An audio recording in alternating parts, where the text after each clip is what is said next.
हर वर्ष की परंपरा के अनुसार इस वर्ष भी हमारी शाला कब से तैयारियां करने लगी थी।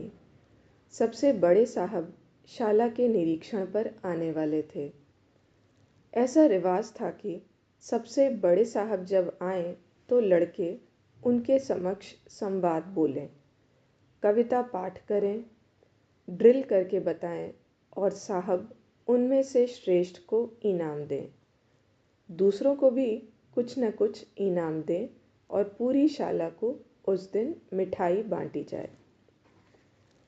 सभी कक्षाओं के विद्यार्थियों को इकट्ठा करके हेडमास्टर जी अपनी दृष्टि से अच्छे अच्छे लगते गायकों, अच्छा अच्छा भाषण देने वालों को इकट्ठा कर रहे थे। मेरे पास भी नोटिस आया था, पर मेरी कक्षा के लड़के वहाँ हाजिर नहीं थे। हेडमास्टर साहब ने इसका कारण पूछा तो मैंने कहा, मेरी कक्षा के विद्यार्थी उसमें भाग नहीं ले सकेंगे। क्यों? इसलिए कि यह काम तो अंग्रेज़ साहब बहादुर को खुश करने और उनकी वाहवाही लूटने के लिए किया जा रहा है। पर यह हमारा रिवाज चला आ रहा है। अपने बड़े साहब की भी यही इच्छा है। हाँ होगी, लेकिन मेरा मन मुझे यह स्वीकार करने की इजाज़त नहीं देता। मैं उसमें भाग नहीं लूँगा। मेरी कक्षा के लड़के उसमें नहीं जाएंगे। तो मुझे यह बात बड़े साहब की जानकारी में लानी पड़ेगी कि तुम सहयोग नहीं देते, बल्कि बाधा पहुँचाते हो। आप ये बातें उन्हें अवश्य लिख भेजें। मैं उसका यथोचित उत्तर दे दूंगा। तो ठीक है, मैं ऐसा ही करूंगा। अकुलाए हुए हेडमास्टर जी ने मेरे व्यवहार को लेकर उसी क्षण बड़े साहब को शिकायत लिख भेजी। शाला के दूसरे लड़कों का चयन किया गया।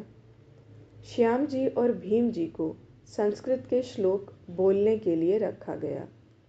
देव जी और खीम जी को कविता पाठ के लिए, चंपक और रमणी को तथा नेमचंद और मगनलाल को संवाद के लिए रखा गया। शेष लंबे तगड़े और सुंदर 10-15 लड़के ड्रिल के लिए चुने गए। मैं मन ही मन सिहर उठा।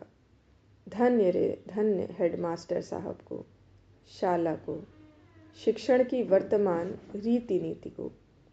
ये सारे लड़के ऐसे चुने गए हैं जिन्हें अपने विषय से कोई लेना देना नहीं है। श्याम जी और भीम जी के कंठ कुछ अच्छे हैं और ब्राह्मण के बेटे हैं, जिन्होंने अपने घर में संस्कृत के कुछ श्लोक सुने हैं, इसीलिए इन्हें चुना गया है। पर इन बेचारों को बहुत कोशिश करने पर भी कुछ याद नहीं रहता। श्लोक याद कर करके बेचारों का दम निकल जाएगा।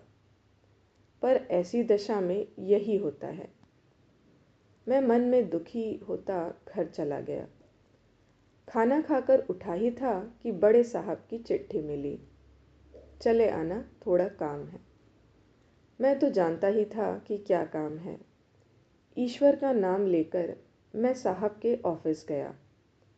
साहब के चेहरे पर क्रोध के भाव थे। मुंह थोड़ा थोड़ा लाल था, भौहें चढ़ी हुई थीं। वे बहुत नाराज थे। मुझे देखकर बोले, बैठो। फिर बोले, क्यों? तुम्हारी कक्षा के लड़के भाग क्यों नहीं लेंगे? उनमें से कई लड़के तो बहुत सुंदर और होशियार हैं। मेरा मन ठंडा था, पर दिमाग तेज था, इसलिए जवाब दिया, तो क्या सुंदर और होशियार लड़के दूसरों का मनोरंजन करने के लिए हैं?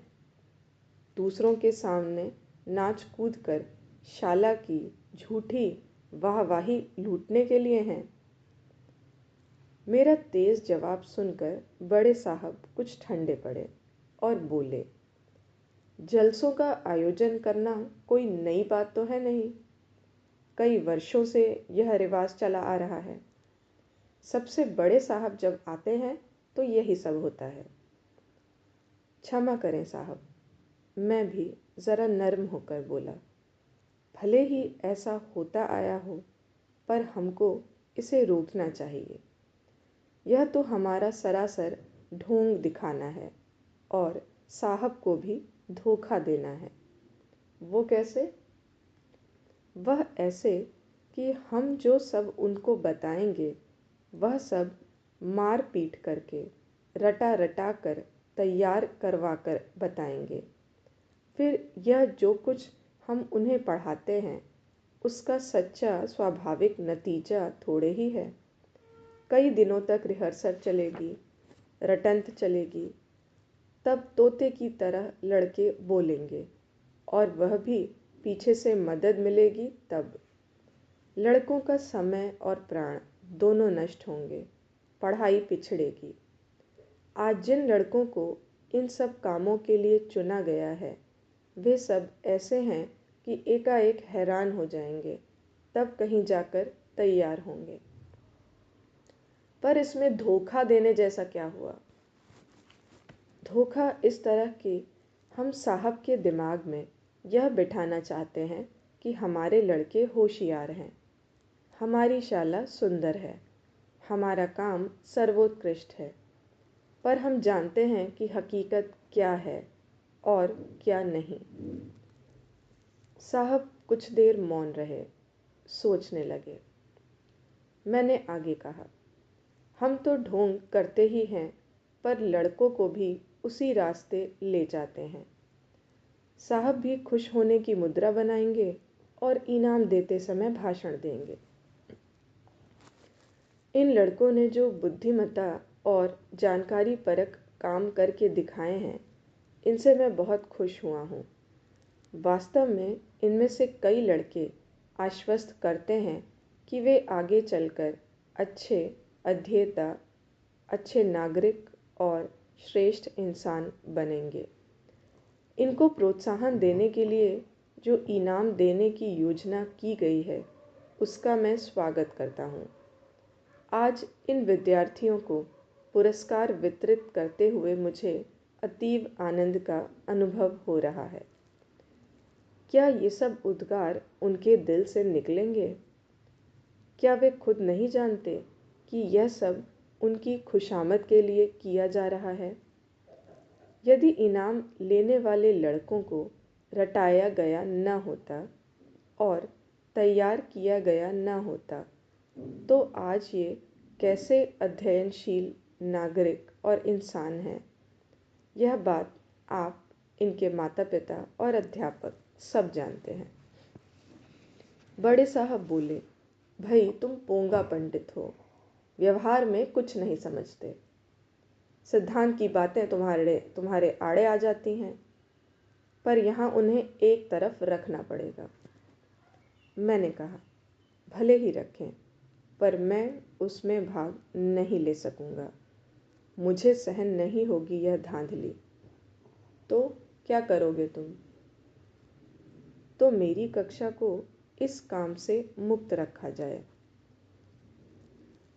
पर इसमें तो बहुत बड़ी परेशानी खड़ी हो जाएगी।